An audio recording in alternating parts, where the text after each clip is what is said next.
What's up, guys? It's TJ here. Hope you guys have been doing well. Today, or rather tonight, I want to talk about willpower. The other day I had a build, I was having a conversation with one of my brothers, and this topic came up. It's funny because I had brought it up and he was also diving into similar topics. And we were talking about the idea of how, and I also had heard this from a podcast, on how willpower is fleeting. It's fleeting throughout your day. How willpower is highest when you first start your day, and then it's a steady decline, especially if you do things that require willpower. And you know, when we do things that require willpower, we'll start to have the tendency to justify slip-ups. To say, hey, I've gone this long, so this slip-up, so I've earned this slip-up. You know, I've earned this slip-up. And we all deal with those kind of thoughts, especially when we're challenging ourselves and we're trying to change things about ourselves, and we go for long periods of time doing these things. We all have those kinds of thoughts.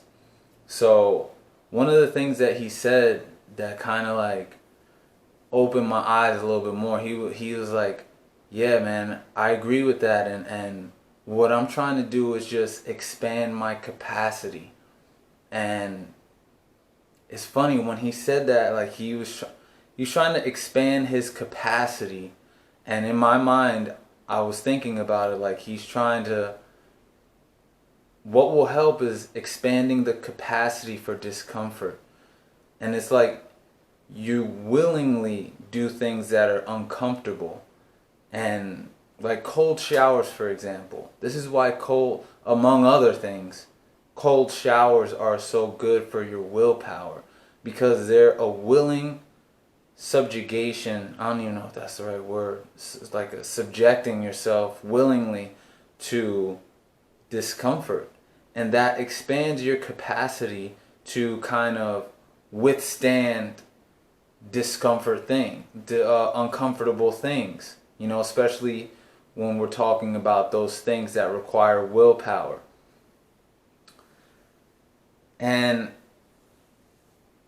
I thought this was very important, because when we're talking about manifesting and creating your reality, the biggest, alright, you ask, that's on you. Then the universe, source, God provides. It provides. That's not on you. The third and final part is on you, which is receiving. You have to put yourself in a position to receive. So when it comes to manifesting, impatience is a form of resistance that blocks that manifesting. So when we're talking about willpower and expanding your capacity for discomfort, all that stuff helps to stay patient while that thing is coming to you. Because me, myself, I battle with impatience. You know, I'm creating all these things and things that I want for myself, and I find myself always asking. Where like, I just got this information the other day too, as I was listening to the audiobook, and it was just instructing, like, you ask so much, but you have to, asking is a different vibration from being open to receive. Because a lot of times when you ask, you're asking from that, like, I want that, you know, like, I don't have that, I want that right now, you know. And that's different from the receiving of it. So instead of just always asking, focus on the reception and all those things that are inside, internally in you, that you feel are some sort of resistance to that. And for me, impatience is one of them. So when it comes to willpower, the point that I took away from the conversation between me and my friend was, if you are able to expand your capacity for discomfort, it's going to help you in the long run. Because part of the process is we're not talking about instant gratification. We're talking about delayed gratification and counting the days one at a time. I said this in one of my other videos. It's not really about a streak or anything like that. And me and my buddy were talking about this too. It's about each day, taking each day as kind of like day one. You know, how can I further this day? You know, you use your will, the willpower is highest at the beginning of the day. How can I use this willpower as if it's day one to move forward towards the things that I want? In a space of patience and allowing. Knowing that it's coming, regardless of what you may see around you. Another great point that was brought up when I was listening to the audiobook was that expand your why.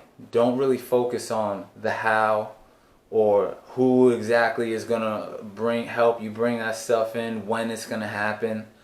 All that stuff is like, that's not on you.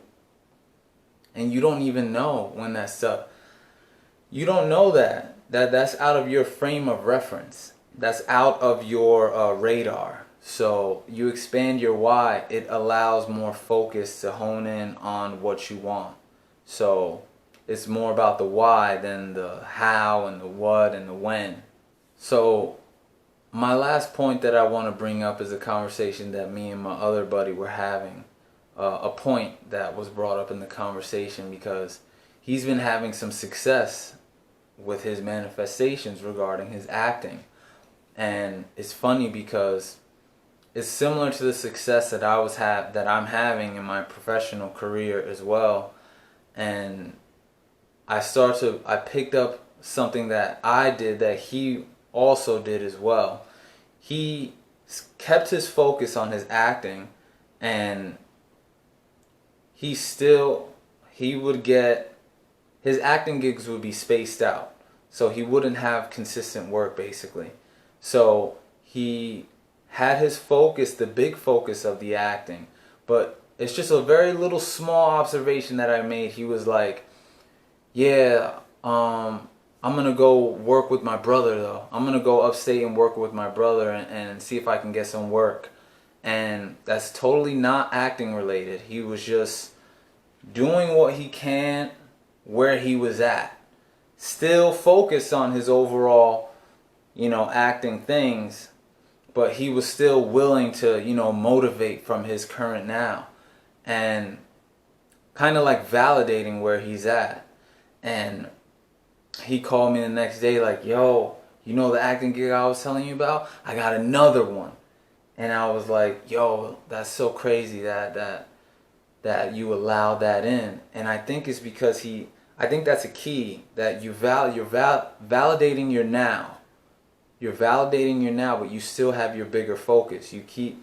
You're still focused, but you're moving, you're not idling. You're not idling.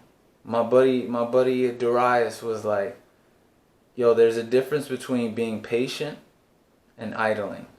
I'm not idling. I'm patient. And that hit me. So yeah, a couple different points that I wanted to bring up, but I feel like you guys might be able to get some benefit from it because it surely has helped me in expanding my perspective and expanding my willingness to be uncomfortable. I just came out of a cold shower and I'm going to continue to do it because I know that it's good for me. A little bit of bad is good for you. That's how the saying goes. I forgot who said it. So if you're not familiar with the benefits of a practical, uncomfortable thing like cold showers, you should definitely check out Wim Hof. I just listened to his talk on impact theory, and it was fire. So I'll put the link in the description actually, so you guys can check it out.